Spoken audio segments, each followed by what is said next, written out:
I remember it like yesterday. The hardest moment in the 360 process is when you open that report. In this video, we're going to talk about how to read that feedback without getting defensive because your brain immediately starts doing a few things. You try to explain the feedback to nobody. You might even dismiss it, or you start trying to figure out who said what, right? Just so you can justify it and tell yourself that they just don't understand you, right? That's normal. But this is the moment where the real work begins. This video is part 3 of a 5-part series on 360 feedback for leaders. Feedback feels personal, right? Because it's like someone holding up a mirror. You're reading how your leadership actually shows up for the people around you. Your communication, your behavior in moments that, felt pretty normal to you. So if something stings when you read it, it's not a failure. It's just part of the process, okay? The most important skill, though, in reading the report, well, it's actually really simple. Just pause. When the sting hits, just stop. Close it, whatever. Take a breath, count to 5, keep going, whatever feels best for you. You don't have to agree with the feedback right away, and you definitely do not have to respond to it immediately. And that pause gives you space to learn from the feedback instead of just reacting to it in the moment. Another shift that helps is separating impact from intent. Impact from intent. Most leaders read feedback and immediately start thinking about their intentions.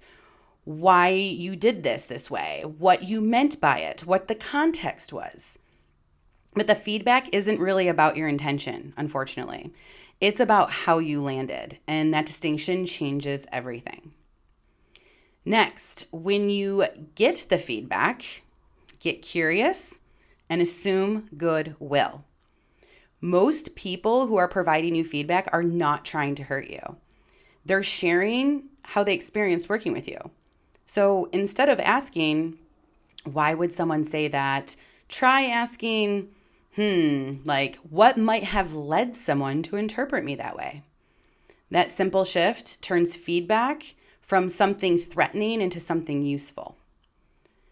Another thing I've noticed working with leaders on their 360s is that the first read is rarely the most useful one. It's usually, it's actually most common that someone opens it and then reads parts of it and then closes it, maybe multiple times, honestly. Sometimes it's just a lot to take in. And I've seen many people go through that experience. And honestly, like I said, I went through it myself.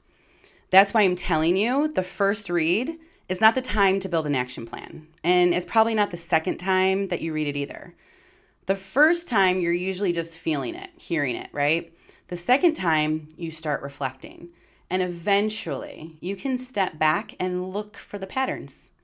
And that's exactly what happened for me when I went through my own report. One theme that showed up across multiple responses was active listening. Several people felt like I interrupted or pushed ideas too quickly. And my first instinct was to explain it. I was like, how else am I supposed to do this? How else do I move things along? But when I stepped back and I looked at the pattern, I realized something important. What I intended and the impact I had, they just weren't always the same. And that feedback pushed me to really learn to listen, not just to respond, but to understand.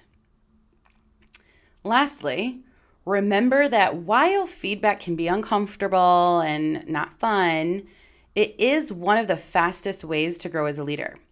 So if you value being a strong leader or being empathetic, then act like it, okay? Take the feedback as an opportunity. Feedback isn't a threat, it's a tool. And over time, it really can become something you look forward to.